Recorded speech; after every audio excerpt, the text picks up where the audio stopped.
Hello and welcome to the Versa Creative Podcast. My name is Tony Martinez and I'm an SEO specialist at Versa Creative and our podcast host.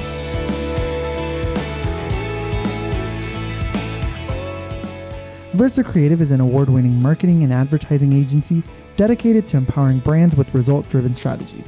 The Versa Creative Podcast is our place to have a discussion on the marketing industry, marketing trends, and most importantly, provide insights to our listeners from our experts. On today's episode of the podcast, I have the pleasure of speaking with a returning guest, Tony Zhou, our senior digital strategist of SEO. Thank you for being here today, Tony. Hello, Tony. It's good to be back on the show. How are you doing? I'm fantastic. Thank you for asking, Tony. So you're a returning guest today, Tony, because the last time you were here, we talked about what to do if your information was wrong on Google My Business and how to correct that. However, since that podcast, there's been some significant changes with the Google My Business platform. As a matter of fact, it's now Google Business Profile. So I wanted to talk to you about what that means for businesses and what effects that's had on the platform. So Tony, why did they change their name? Yeah, so again, thanks for having me. The most important thing, I think, like you just mentioned, it's no longer referred to as GMB, aka Google My Business. There has been a name update. Now it's going to be referred to as GBP, which stands for Google Business Profiles. Google does make these name changes with their platforms on a periodical basis. This referred to as Google My Business. It was referred to as Google Places. And even before that, it was also known as Google Plus Local. The reason why Google makes these name changes, with the platform is not, just for artificial or just for name changes sakes. It's more of a significance in terms of the capabilities as well as the abilities of the platform.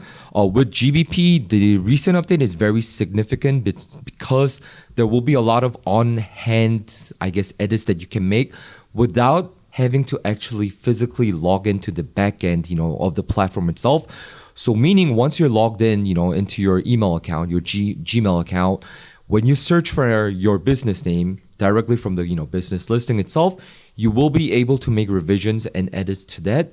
And there are a lot of more functions and capabilities that's going to be added to this, so this has been a very significant change recently. Yeah, so like you said, the biggest and most significant change is now that with Google Business Profile, a lot of the changes in managing your business information is easier. You literally just do it from the search results page. You don't have to log into the backend or the platform. You kind of just make your edits from the same place you do your searches, which is really convenient. As a matter of fact, this process has made it easier to claim your business than before, where you, like we said, you had to log into the platform and you had to claim your business through there. Now it's all done through the search results and it makes it really easy to access. Are there any other changes you wanted to talk about, Tony? Yeah, absolutely. So while all the changes have been favorable and it makes it easier for you to access information or even edit information, one of the major updates that actually just recently rolled out is that this GBP listing verification, it is possible that based on, the industry or even the business, that the number of steps that is required with verification could become a duplicated process. So previously, when it was known as GMB or even the other older names, you could choose a method of verification, whether it be a phone call or an email verification, or more commonly a postcard receiving where you would just have to, input the code that you received from Google.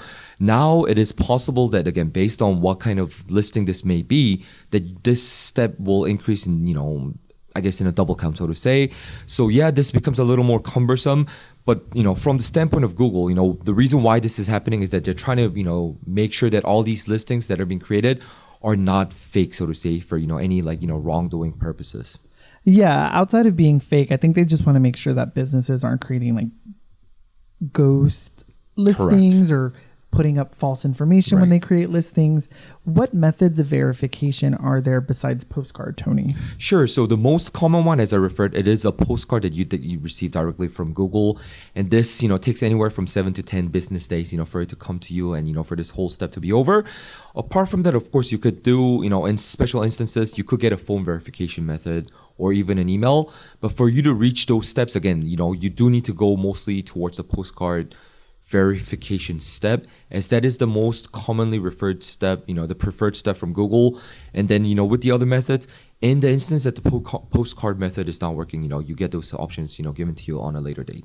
Yeah, this double verification, it's a fairly new update. We're recording this in early March, and that just came out a couple of days ago. So what would that look like for businesses? Let's say they receive a postcard. What is their second verification? Do we know, or is it speculation still? So again, the news is really fresh, and Google hasn't really elaborated too much on like exactly what steps will be required. But based on the number of verification processes that we are aware of, apart from the postcard, it could be a phone call just to verify, or even an instance where they're going to be asking you for an image or photograph of your sign. I guess the front of the business, to ensure that it is an actual existing business, an actual physical building, so to say. Yeah, and these are verification methods that already exist. These, again, like you said, these aren't as common as the postcard, but these are available to some businesses. But just like we've mentioned, the double verification would help Google make sure that their listings are accurate and providing their users with actual useful information. Correct. And also think of it from this perspective. So, not just from the business standpoint, but as a user, you're building more confidence, when it comes to listings, knowing that this is going to be more strict, and any and all information that is supposed to be listed on GBPs are meant to be very accurate and precise. So it is a way of, for you to, I guess, like trust the information that you come across on Google, knowing that, it's going to be something reliable, whether you're searching for a product or service, or even simple things like, I want to eat, something, an Italian food. Are the business hours correct, when you come across a GBP listing, so to say? Yeah, as we know, Google does care about the user experience, and more we're starting to see that with their updates. So outside of the double verification and verifying a business, are there any other changes that people should be aware of with the GBP name change? Sure. So I think we discussed, the major updates that we are anticipating, more so along the lines of ease of access when you're editing information. But keep in mind, when there is a name change for GBP functionality, or I should say the platform itself, there is always anticipated updates that are going to be rolling out. Right now, it is expected that there will be more, functionalities. And something that I came across recently was that, with the messaging ability, which was already built into the, GMB functionalities, there's more capabilities with this, in terms that, you will be able to make more, I guess, like micro adjustments. So for instance, it could be along the lines of having it, serve as an automated response when someone messages you. And then, again, the ways you will be able to get alerts from this, it becomes more accessible, so to say. So keep in mind, the updates, there will be more functionalities being rolled out. And overall, I think this is a really good thing. Yeah, outside of the obvious, for us who work in the industry or even business owners with multiple Google listings, the backend hasn't changed much, has it? Or what does it look like? So good question on that. So with this update, in the instance that you had, multiple listings in your account, you are still able to access that, with ease. Nothing has changed in terms of the layout or even the format. But with the update, for small to medium businesses, if you have a single listing, they are trying to focus, these owners or the listing managers to make edits within the Google search function, the Google Maps function, directly. So they are in the process of trying to, eliminate, if I were to say, the whole backend step. I think they're trying to migrate this over to larger accounts such as agencies or, companies that are, managing multiple business locations. Again, with the whole concept of making this user-friendly, both for, the user's perspective as well as the business perspective. Again, nothing has been solidly proven yet, but the industry experts are leading towards this way right now. Yeah, I think when it comes to the platform, it's definitely, we're used to it since we deal with a couple different business listings and we know our way around in that platform. But I think if you're a small business with a single location, you might not be spending too much time on the back end of the Google business profile. So making things accessible via the search results is ideal for you. You can make changes easily. You can post things rather quickly, maybe update your holiday hours, whatever it is, it's really accessible on the front end.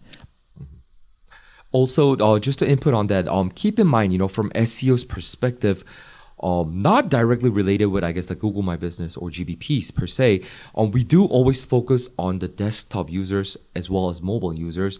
And when it was still referred to as GMBs, a lot of the users on mobile devices, they had to download an app, so to say, to manage the listings. And again, with this whole new update, you don't really need to rely on an app. If you're managing one single listing, you could directly do that on your browser, whether you're using an iPhone, Android, whatever your device may be.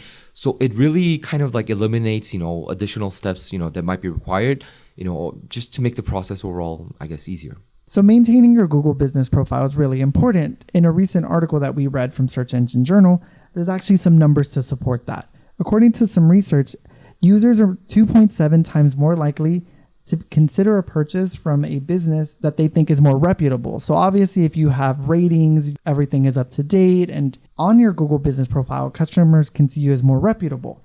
A second statistic that they provided is that up-to-date listings get 7 times more clicks. They're 70% more likely to attract local visits, and then 50% more likely to lead to purchase. And again, this is just by maintaining your Google business profile, which, as we've mentioned, is easier than ever. So on that subject, Tony, what information should people be keeping up to date on their Google business profile? This is something we talked about last time, but let's just refresh our listeners. Yeah, definitely. So it's not a one and done situation. When it comes to your GBP listings, you need to make sure that everything is optimized up to date, with the most relevant and correct information. But on top of that, think of this as a form of or an extension of your website. Any new content or even blog materials or news updates, information that you might have on the site, that can be translated directly to your GBP listings as a refresher, so to say. So if you add these information using the post section, when someone comes across your listing, and they scroll down a little bit, they will see that there's new information that are popping up. They can click on it and get like a quick, I guess, like recap of like what the information is about. And from there, they can actually go directly to your site, so you're essentially creating a mini gateway for, your, I guess, potential customers to really go to your website.